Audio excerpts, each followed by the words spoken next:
Fellow South Africans, this evening I stand before you to ask you to endure even longer.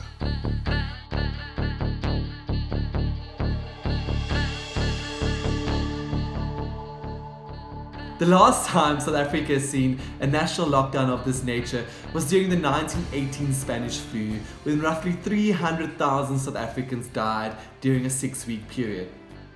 The South African government at the time was not prepared for the virus and wasn't as centralized as it is today, and it was therefore up to individual regions or cities to decide on lockdown measures themselves.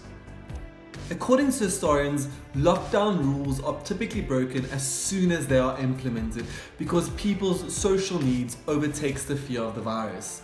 This means that a lockdown typically ends before the pandemic is over because no one is adhering to the rules any longer. Typically, the first lockdown rules to be eased are those around places of worship and churches, with schools soon thereafter. Psychologists agree that because a national lockdown creates uncertainty and forces people into isolation, it creates extreme anxiety amongst people in the country.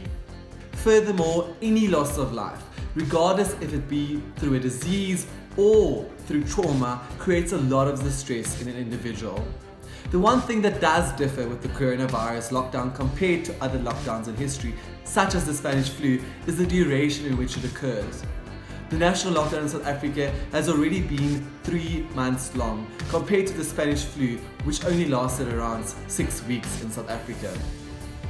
Psychologists furthermore adds that the middle classes are likely to be more affected psychologically by the national lockdown than those living in poverty.